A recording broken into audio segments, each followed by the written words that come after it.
All right, everybody. Well, welcome back to the final. Well, I guess technically for Kentucky it's not, but the final Week 10, the regular season finale of the TriState Football Monday Night Rewind podcast. Of course, as always, I am your host Daniel Kuhn, along with my co-host Jacob Berkemeier, and we're going to be just kind of breaking down everything, or at least mostly everything that happened in the Yeah, final week of the regular season for Ohio. We will touch on Kentucky, who still has another week left in their regular season. And then I believe the Indiana schools, at least the ones we cover, play their playoff games this weekend as well. So it works out for the most part. Now, Jacob, I think it's pretty obvious that we went pretty long last week. So we're going to try to keep it yeah, shorter this week. We've got always coming up with new ideas on the fly. We've got a little bit of a revamped or a slimmed down version of our feature games, and I'll let Jacob start first. He had the big rivalry this past weekend, East West. yes. East and West. And, here we have East, like the headline says right there, they beat West for the first time in 7 seasons. So, the guys were definitely motivated to come out and get that win. West has kind of had a little bit of I don't want to say a bad year by any means, but It's just a a down year, down down year by year theirs, just by their standards. for Coach Bolden team. But, you just got to tip your hat to East here. I mean, they put up 42 points and, you know, honestly, one and number two big things for me is Ryder Hooks because Ryder Hooks in this game goes for 28 rushes, 290 yards, fourth time going over 200 yards this year. He had one 300-yard game, four touchdowns, also added a catch for 25 yards. But I think another thing that gets overlooked with him is he's been playing defense most of the year, too. Nobody ever talks about that, but he had a forced fumble and fumble recovery, pass deflected. And yeah, it's just been kind of playing.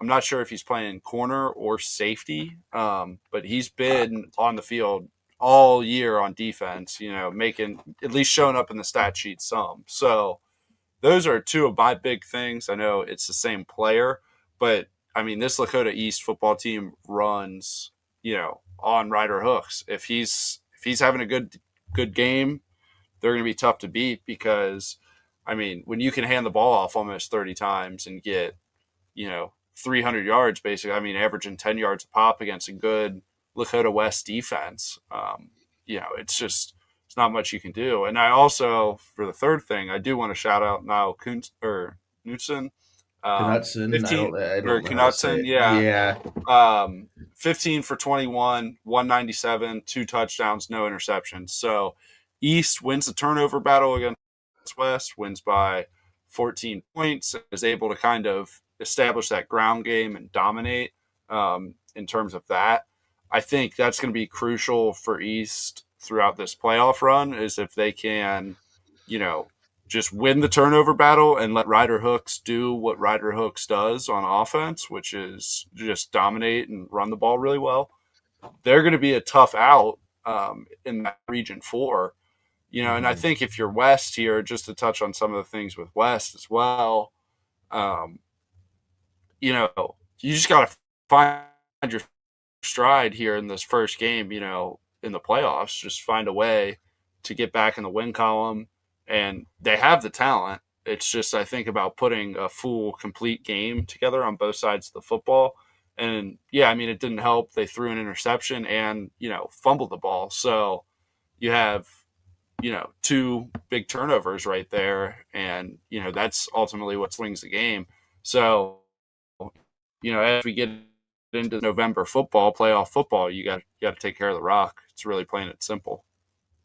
But yeah, do absolutely. you have I anything to will. add about this? I know we're I'll, trying to well, keep I it have quick. one thing, just for the sake of our viewers, Jacob. Your Wi-Fi is very spotty, so Is you're it? lagging. Yeah, you're lagging a little bit. So might need a quick technical change here during the middle of the show, but Yeah. I'll keep Yeah. talking.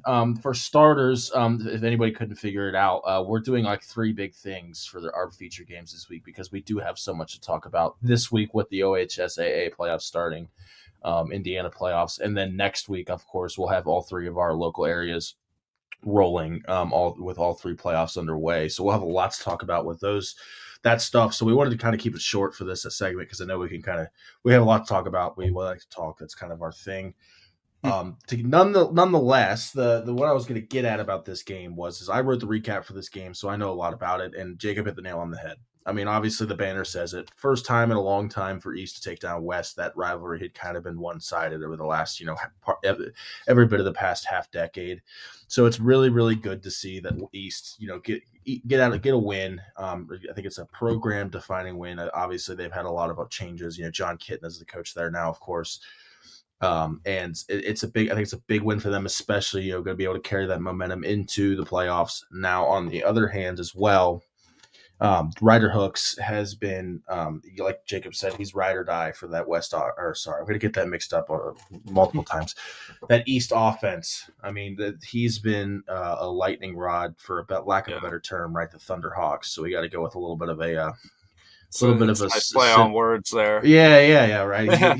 He's been that jolt for them all year, and I remember I went and covered them last season. I saw him play Princeton, and he was a junior, and he was a starting running back. I think he plays safety, to answer your question, but of course that was last year. It may have changed. He may play corner, but he was very talented last year. He's a little on the shorter side. I think he's only 5'7", 5'8", somewhere in that range. So he sometimes maybe gets overlooked, in comparison to, I'm just using, for example, like a Jacob Savage down at Ryle, that big bruising running back. When we talk about, really, really good running backs in this tri-state, Ryder Hooks is right up there with him. He's been fantastic. He was last year. He has been all the year this year. And I think he's going to be the cog that makes that wheel turn for them in the playoffs. And, give him the rock, I think good things are going to happen. And like Jacob said, ball security is paramount. Yeah. And one last thing. So East, now Kunston or Knutston, I apologize, Niall, for mispronouncing your name. But so East has the leading rusher and passer in the GMC. Mm-hmm. So, and Ryder Hooks, he has 1,700 yards total on the season, 500 more than the next person in line. So I just think it's like, they have a very explosive offense that I think can scare some people, as we get into playoff time. And they've shown that against good defenses, they can still be explosive and create plays. So, absolutely. And it's kind of funny that we're sitting here in week 10 kind of really highlighting this, because I don't think we had a East feature game this year, but they've just been, we talk a lot about Princeton, or, typically we talk about West as well, but like East had a very quiet, solid season this year. Yeah, they've lost. I think they're 6-3. I think 7-3, 6-4, somewhere in that range. So it's not like they were otherworldly. 7-3. 7-3. It's not like they were otherworldly dominant, but they've been quietly really good this year, and I think they're going to be, like you said, a tough out in the state playoffs.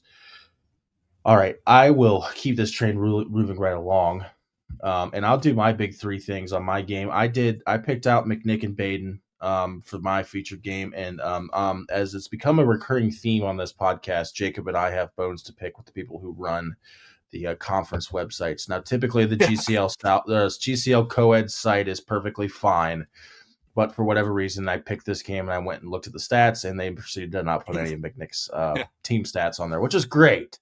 But after doing a little bit of research, now obviously the big thing, I think, first thing, it's kind of like the elephant in the room here. Baden undefeated going into this game. They're at home looking to cap a perfect season off. We've talked a lot about Baden being really, really good this year. McNick sitting at, I think they were 5-4. They were 5-4. Yeah, 5-4, right? So they were in a win and you're in situation with the state playoffs. They go on the road. They take care of business. They take care of the football. They had the only turnover of the game, but I'll get to that in a second. They take care of the football. They do the right things. They find a way to win. They take down Baden, kind of really just kind of not necessarily turn Baden's season up on its head, but, maybe gave him a little bit of like, okay, back to reality here. We still have to play really good football for the playoffs. But it's on the same theme as the East-West game. This was McNick's, I think, first win against Baden in 7 or 8 seasons. I can't remember the exact number, but same situation, right? This has been I wouldn't consider them rivals, but a conference rivalry. that Mm-hmm. has been lopsided in the past. And McNick, Coach Mike Orlando and his guys, his Rockets came out of there with a big win. Now, the other two things I mentioned ball security, and you're going to ask, well, Danny, if I look at the box score, McNick had the only turnover of the night. Yes, you'd be correct. Now, however, this turnover, because I did find out through my research, the turnover that McNick had was kind of weird. Evan Sandfrost, who is McNick's senior quarterback, he's been very good this year, and I'll get to him in a minute. Threw a pass, a little out route to his receiver. Receiver hit off his hands, tried to catch it, hit off his hands, tipped in the air, interception. Now, the reason I'm making this point is because, Baden's been on top. Like, if you go look at GCL South's statistics and you go look at who's had the most turnovers this year, Baden's got the top 4 guys in turnovers this year, with 4 individual turnovers. So Baden's been dominating the turnover battle all season. Mm-hmm. And now, obviously, the turnover battle was 1-0 in Baden's favor for this game, but it was such a fluke. It further proves that Evan Sandfoss and that Rockets offense did what they had to do. They took care of the ball. They didn't make any silly turnovers. The turnover they did had was a fluke. They did not let that define the rest of their game, and they ended up winning this game 17-10. My third thing, I briefly mentioned him, but I'll bring him up again. He only sits 5th in terms of the conference in passing yards, but Evan Sandfrost has been very, very – he's a junior, by the way. I said he was a senior. My apologies. He's a junior, Mm-hmm. but he's been very, very solid for the Rockets this year. I mean, he sits with 103 passer rating, which I know we don't talk about passer rating much at high school level, but still, anytime you're over what he's got, he's only got 460 yards. But, if you look at his rushing difference, I mean, he's got over 300 yards rushing, a few touchdowns there as well. So he's been good for them in the places where he's needed to be. And I think when you have a guy like that who's been through a little adversity throughout his season, can kind of turn around and put in a really good performance against a really good team, that bodes well for them moving into the playoffs. Absolutely. I think also Sandfrost, I think, took over at like week 4 of the season for McNick. You're correct. Steven just Meadowbrink was their quarterback the first 3 weeks, and I don't even know if he got hurt because he still recorded stats in the next 4 games. I think they just decided to go, with Sandfoss, and because he's listed on GCL, like on the website, as a wide receiver, and he did record receiving stats, kind of in that first 3 weeks of the year as well. So when in doubt, you're doing a podcast, make sure you get a really good co-host that'll save your butt when you were supposed to make a point about something and totally lost your train of thought and you're incoherent rambling. That's actually was my original point. Sandfrost was actually not even the starting quarterback, and I'm pretty sure he's not even technically a true quarterback. I know this through my from my connections with McNick. Meltebrink. Stephen Meltebrink got hurt halfway through the year. They're starting quarterback. So when you have a kid come in who's really, truthfully, not even a true quarterback, come in, play the position as decent as he has, and he's been able to carry that team to a really solid road win here against one of the better teams in the city or in the tri-state, that speaks volumes. Yeah.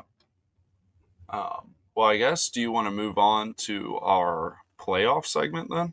Yeah, man. This is obviously the big ticket, going into the back end of the year. This is my favorite time of year to do the podcast because it kind of gives us the opportunity, I think, from a journalistic or a media perspective, to kind of give our thoughts on how this is going to go. Right, you build toward this all year.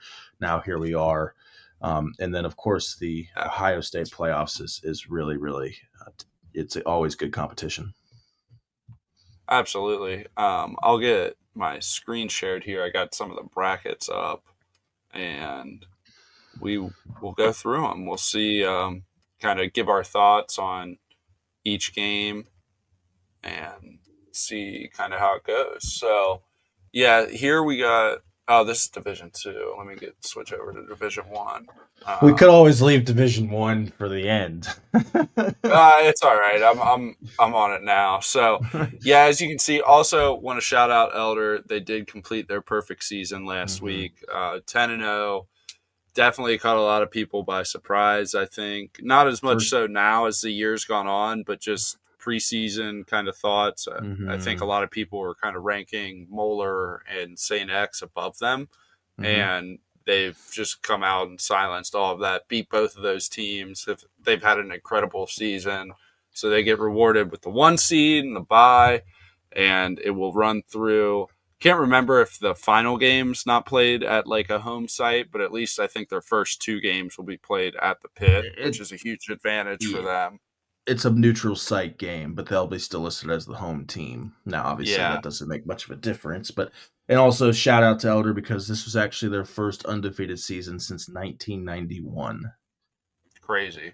When you Yeah, think of some of the talent that's like gone through there and everything, some of those like teams that had Kyle Rudolph on them, and Coach even Ramsey's wasn't even there in 1991.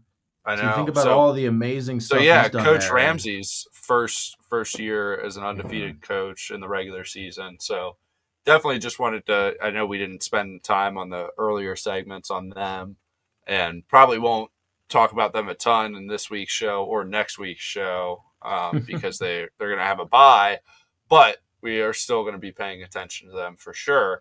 So as you can see here with this little 8-9 matchup, you're going to see a theme in this Division One. There's a lot of GMC schools, Mhm. that you're going to be playing this round one. And Fairfield, I was off from reporting, but I went to the Fairfield Oak Hills game, and Fairfield just kind of dominated on defense against Oak Hills. It was 17-0. So they picked up a couple wins kind of down the stretch of their season that helped propel them into the playoff push, and they have a home game against Mason. So I don't know what you think will happen in this game, but I have a feeling it'll be a little low scoring.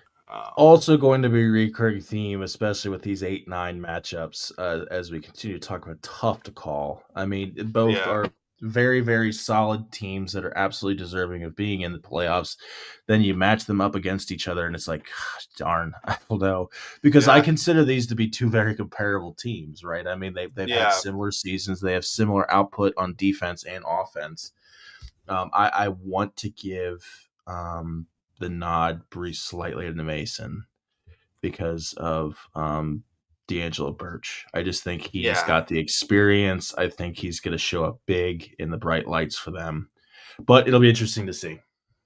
absolutely. And I mean, I think after it's tough because the Fairfield, I've watched Fairfield twice, so back to back weeks actually. I watched them play Princeton, and Princeton was just too much for them in that game. And they were definitely playing very, very motivated against Oak Hills because of all of with the coaching change from last Mm-hmm. year, with Roden heading over there. It was definitely you know high strung.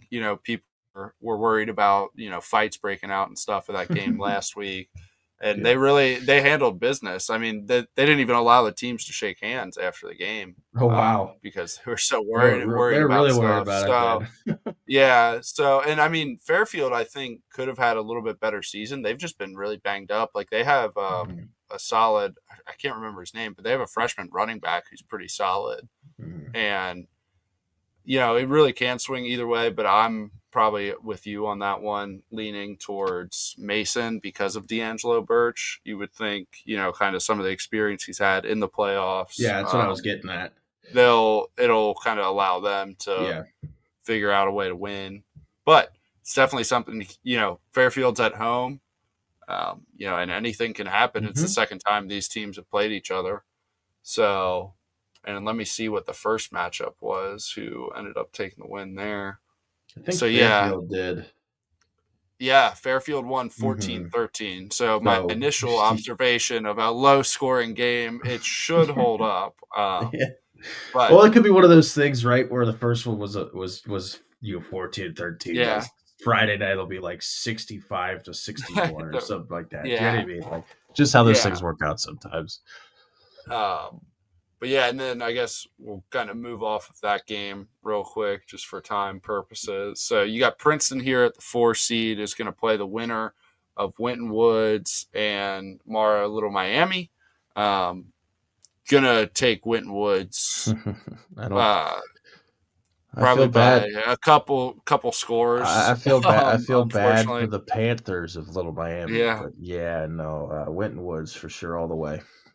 yeah, and I think this second round matchup will be really really good if Yeah, it'd be Wynn great. Woods wins. Wynn Woods Princeton will be a really good game, Hmm and so then you kind of get down here. You have Lakota West and Hamilton, and West would be in this seed that East is in down here. So you have East and then Oak Hills, but hmm I mean I don't know. Hamilton's played much better as the season's gone on, and I don't think that you can just write them off for this game. I still am going to lean West. hmm I think that's the safe pick for sure. And like I said, West has a lot of really good players as well, but Hamilton's definitely no slouch, and they've been staying in close games too. So, I um, think, from my end, I think about the Big Blue and I think about what Hamilton's put together this season. And while it wasn't, I think, maybe the year they were expecting, they've definitely still not been, like you said, any slouch.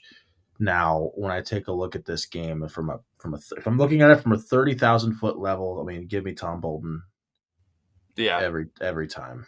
And right. I think that West Moeller matchup, I think we see it almost every year. It feels like every year in the playoffs at some point. It's I think everyone wants to see it. So I'm gonna have to Yeah. go West on this one for sure. And West did beat them 38-6 in week 3 Mm-hmm. of the season, but Hamilton is coming off 3 big wins where Mm-hmm. they played Fairfield won 14-7, Middletown won 14-10, and then Coleraine won 23-10, and then also Middletown last week just beat Princeton. Mm-hmm. Um, Yeah, and so you know by no means do I anything can think. happen. Yeah, by no means do I think Hamilton's. It's they're not a write off. I just Yeah, I feel West will pull this game out, but I wouldn't count out Hamilton either.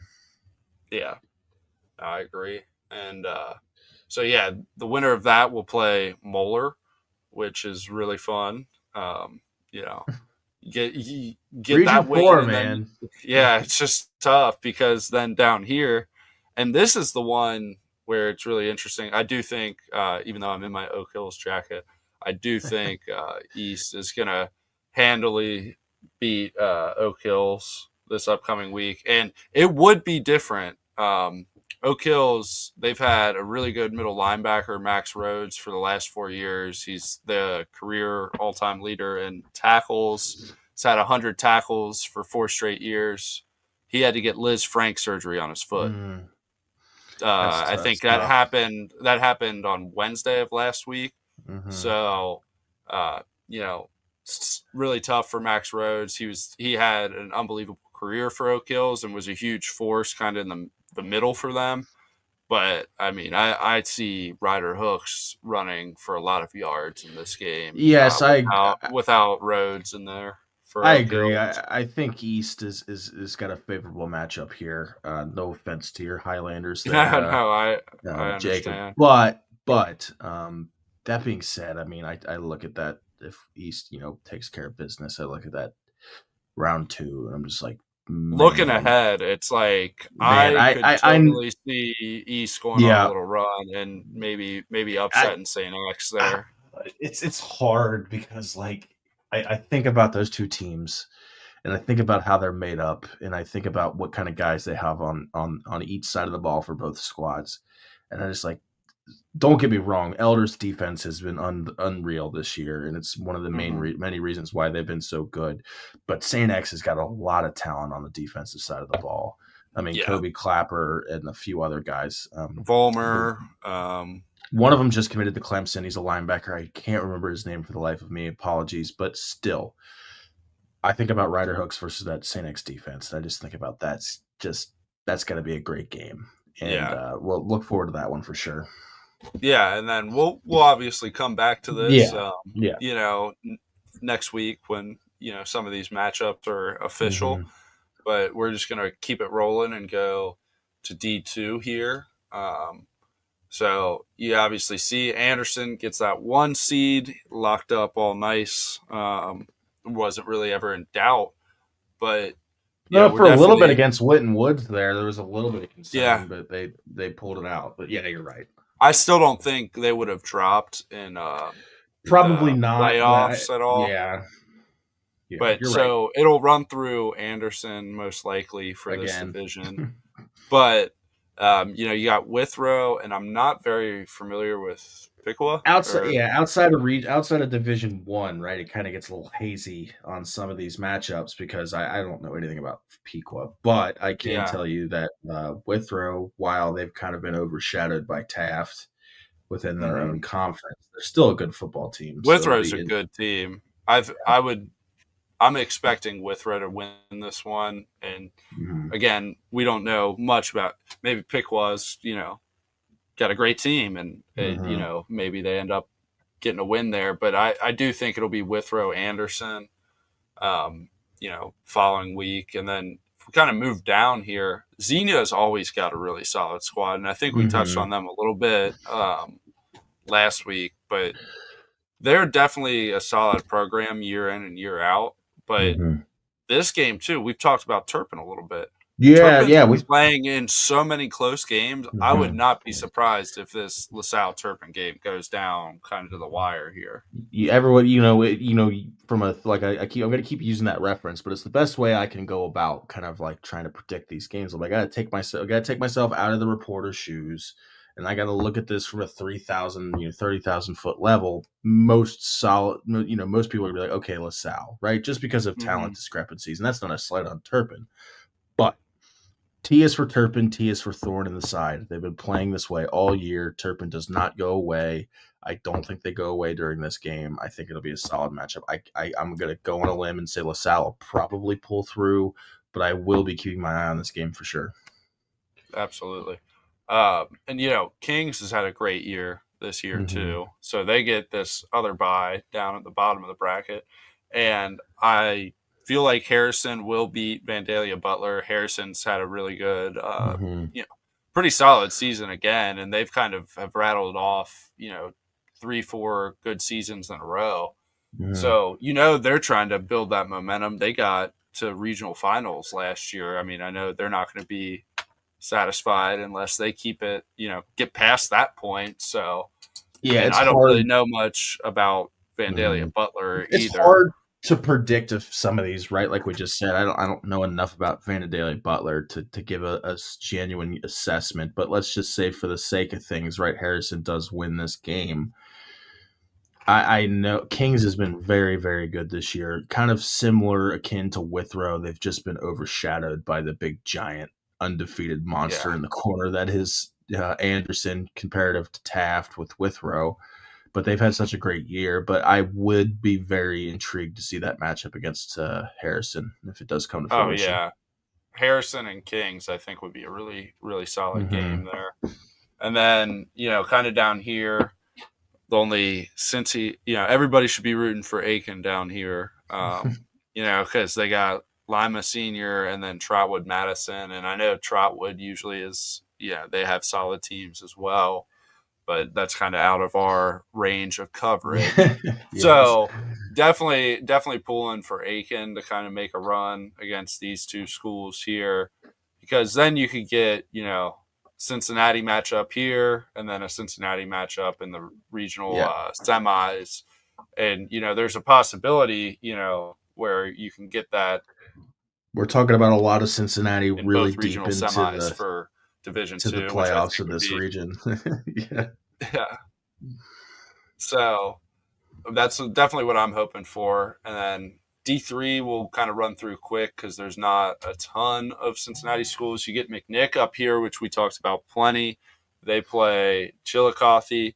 And, kind of like Danny said earlier, I think, if they limit their turnovers and, play their style of football, they're going to be able to, get a win against Chillicothe. Know absolutely nothing about London, unfortunately. And Um, they're producing good teams over on the other side of the pond these days, aren't they? yeah, I'm just kidding. But yeah, no, but I still, think even scrolling through, there's not I really think that's right the now. It's only D3 team, isn't it? Goshen. I mean, we Tal- don't talk Talawanda, at Talawanda. We Goshen. talk about a little bit. and then Goshen, yeah. Baden down here. So Oh, you got yeah. Baden and Alter. So that's that would be a fun matchup. Baden Mhm. Alter rematch. Um, and Baden getting the bye even after losing last week to McNick. That's I definitely do big.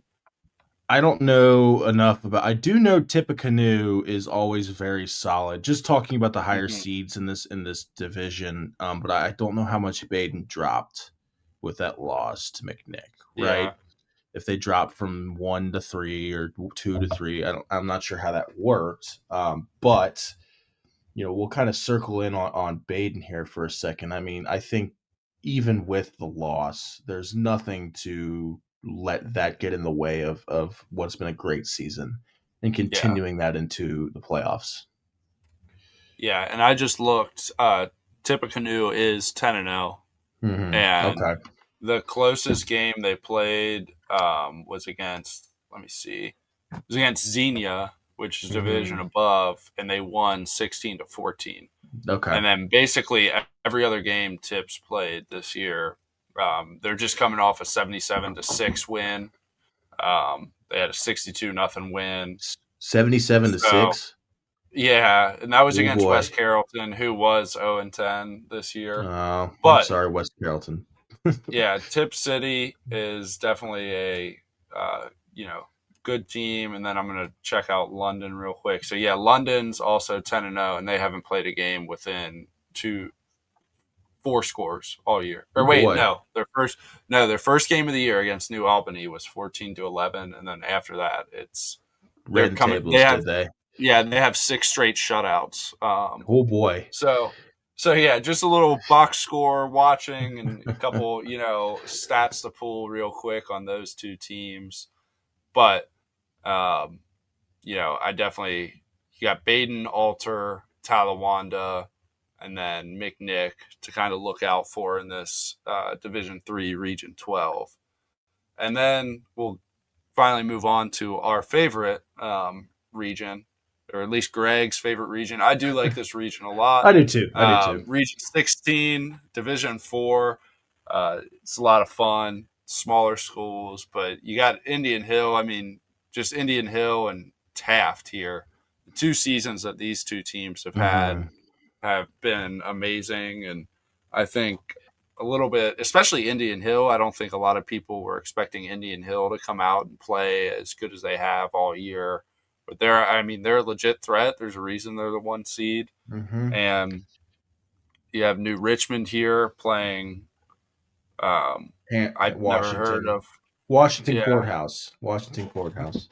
yeah. I know where that Uh, is. My travels Okay, to college back in the day. It's up 71 towards Columbus. okay, nice. Small little town. Yeah, and then so we got down here Taft, and then the winner of, and we've talked about Clinton Massey a little bit both hmm years. Clinton Massey's a solid program, hmm and I think Clinton Massey should get the win over Taylor.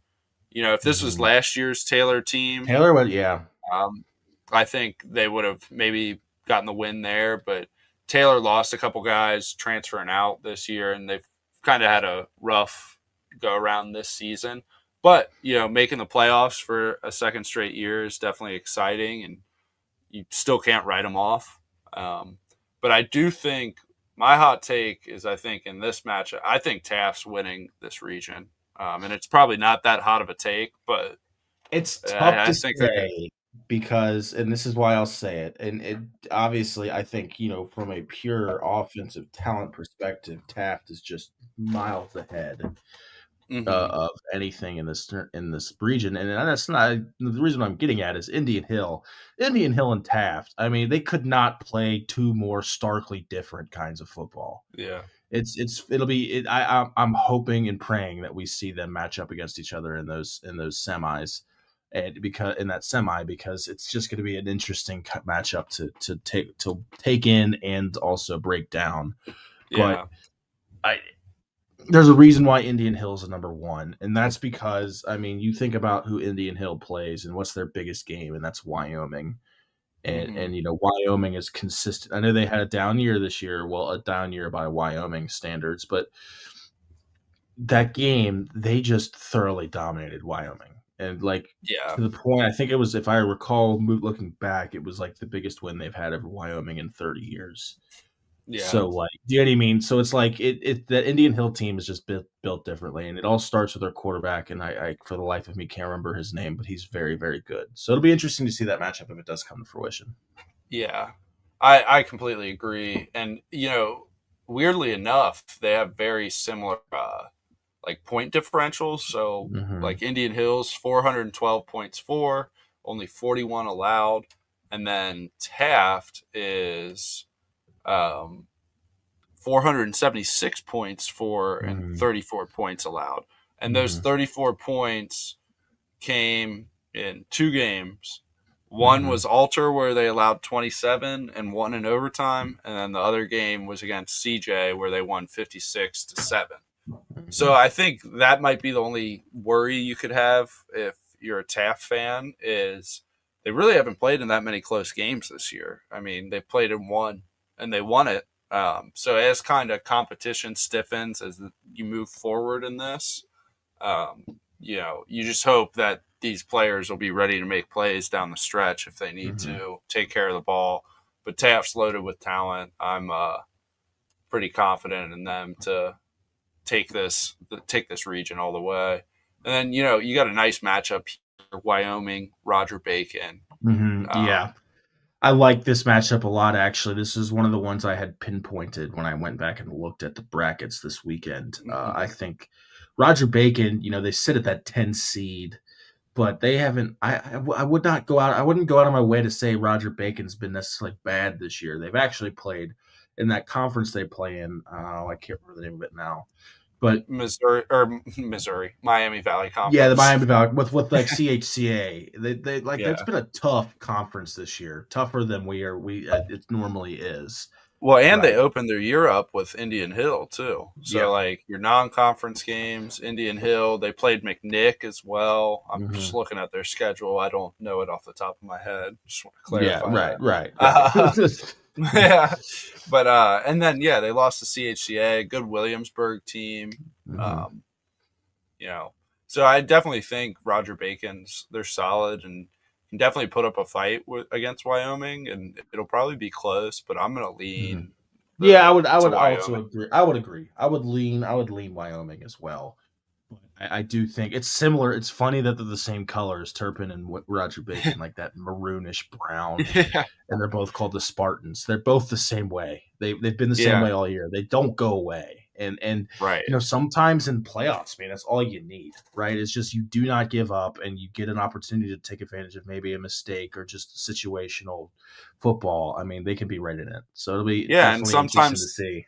sometimes the ball just bounce your way. Mm-hmm. And you end up um, you know get making a play at the end of the game to win it. So definitely can work. I'm getting Indiana's pulled up real quick, unless you already have it No, pulled up. I didn't pull it up. I should have, but No, I was focused on Ohio as I think well. it's because I don't want to look at that god awful website. It is a really bad website. I'm trying to find it now. Flag football. I feel Where's so actual bad football? as somebody who does for my real job does like website design. I feel really bad for some the dude or female who put that website together and probably spent a lot of time doing it. But I'm sorry, I just don't like it. Yeah. Okay. Here we go. Regionals. Get these brackets pulled up. And yeah, it's all through Max Preps, which is really interesting Hmm. too.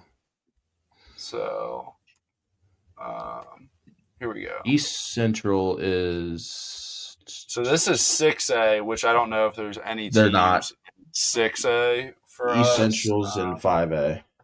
I knew that, but so we'll move off of this one. Go back, Class 5A bracket. So, and we talked about this the other week. It's definitely cool to be able to play at Lucas Oil. But yeah, so Hmm. East Central this week, it's Franklin Community. Um, don't know a ton about them, but I will say I think East Central will get the win and move on to the following Yeah, week.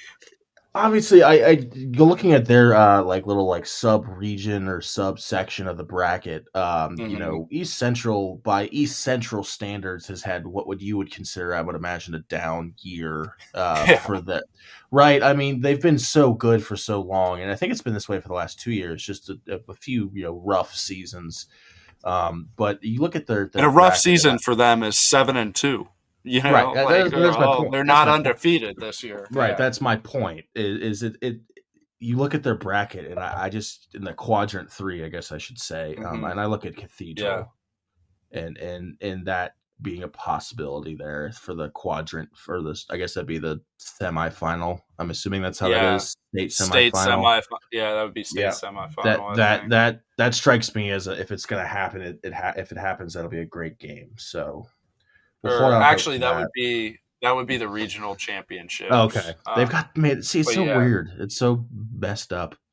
but yeah. Other than you got Goshen too, but I don't think that's different No, Goshen that's than Goshen, Ohio Indiana, State. I guess. Yeah, yeah. Um, you know, other than that, those are really the only two or the only school that we're worried about in this conference. I think Lawrenceburg is 4A, if I remember correctly. Believe so. Um, you got Ron Cali there, which I think Elder played Ron Cali not too They long did. ago and spanked them. So, um, Shelbyville, that's not super far away. Hmm. I don't know if it's really in our region, but yeah. Maybe, So nothing here either. maybe they're 2A. Yeah, There's I mean, there's really only two two teams we schools. cover here. Yeah, Yeah. Lawrenceburg and East Central, um, Batesville too. So Batesville ended up losing. I think we were looking at that one last week. So yeah, Hmm. Batesville lost to Franklin County, and they get Lawrenceburg. And you got like South Dearborn there, who picked up a 49-0 win.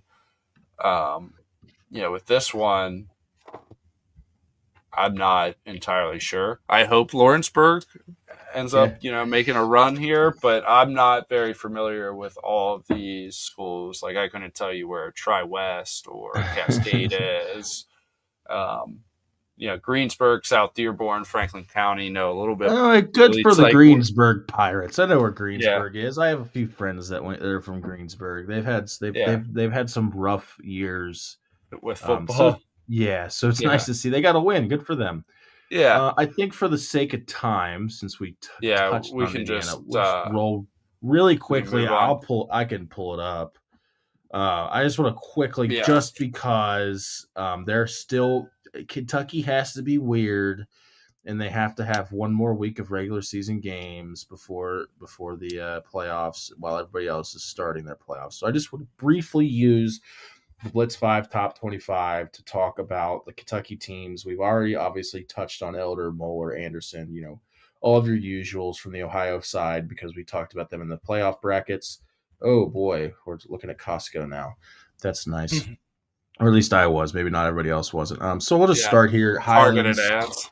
Yeah, no kidding. I do go to Costco a lot, so shout out Costco. Start out at number 9, Highlands. Of course, we talked a lot about the Bluebirds this year. Last week they took down Scott County 42-28. Then this coming week, let's close out the regular season. They've got Greenup County. We'll move quickly. Ryle, nice win over Simon Kenton. They've won 3 consecutive district titles for the first time in their history, which is a unique stat. Obviously, Ryle last year was a state finalist, I believe in 6A or whatever they consider Division One, Yeah, and they lost to Cathedral, or not Cathedral, Louisville. No, Trinity. I get those yeah. schools mixed up in my Trinity. head. Yeah, Get those schools mixed up in my head all the time, but they lost, so they're going to be looking for a rebound in the playoffs this year. They've got Dixie Heights this coming weekend. Covcath, talked a lot about them this year and that amazing bounce back. Obviously, they started 0-2. We've talked about that a lot. They've gone, 6-7-1 one. over the Yeah, last 7-1 rest. since. Yeah, took care of Mason County pretty easily, 52-0. And then they've got Boyd County this coming week. And then Cooper, another state finalist last year, who's going to be looking for a little bit of revenge after they lost. I can't remember who they lost to, but They beat Boone County pretty handily, 49-3 last week, and then they'll roll out or close out their regular season with Simon Kenton. And I think, Beechwood. Can't ever forget about Beechwood, can we, Jacob? No, they're dominant. 8-1, 5-0 once again. Their only loss this year was to Covcath. Bracken County. They took care of Bracken County last week handily, 49-6. They'll play Campbell County, who's reeling. The Camels have had a tidbit of a struggle to end their season. Kind of crazy stat there. They've had 3 punt return touchdowns, 1 kick return touchdown, 4 interception returns, and a fumble recovery return touchdown. Strikes me as Beechwood football right there, buddy. They do that stuff all the time from what I've seen. And then we didn't touch on any of the Ohio schools, but CHCA talked about them enough. Yeah, they do play the winner of Fenwick Brookville in the second round. And I'm going to quickly roll through here. We didn't talk about Lebanon. They play Fairmont. Yeah. Lebanon and Middletown are in that division, well, not Division 1, Region 3 bracket. So, they definitely lucked out not playing in Region 4. Absolutely. Yep. And then I think we touched on Taft. We did not touch on. Well, we did touch on Princeton. I guess they'll probably play Winton Woods.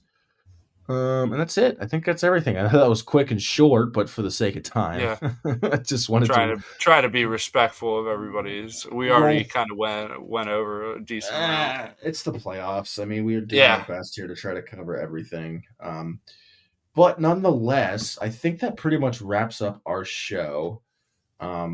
Obviously next week we will talk about those first round results from the Ohio side, talk about what's to come for the second round. And then, of course, we will get into the Kentucky state playoffs, or at least as much as we can of it, because similar to Indiana, there starts to be a lot of schools flooded in there where I'm like, I don't know. But nonetheless, if you want to check out any of the other final scores from last week, you can check it out on our website. Speaking of our website, you can check out this podcast on all major podcast platforms. You can check it out on YouTube. You can catch it on the website. You can also catch all of our other amazing content from TriState Football at the TriState Football website. Brand new website this year. It's looked great all year. And then of course, if you ever want to see Jacob's reporting during a game, I'll always point that out, or mine if they send me to a game. I've been doing a lot of WLWT this year. But you can always check it out on social media as well to get night of the game, keep up with your favorite game. And that wraps up our show. So thank you, everybody, for tuning in for another great season of the TriState Football Monday Night Rewind. Now, of course, I say that. We're not going anywhere. Just the end of the regular season. Yeah. So you're going to be hearing a lot about the playoffs starting next week, as if you hadn't today. But hopefully we have like 5 more weeks left if we get Cincinnati teams making it all the way. Last year we had, like I said, we had 2 or 3 Kentucky schools make it. They're like, nah, you don't have to do it. Yeah. And I was like, dang, I kind of wanted to talk about that. But nonetheless, it was always a great show as always. Thank you everybody for listening or watching, however you consume this podcast. We'll see you guys next week on Monday night at 8 p.m. or around there. Have a great night, everybody.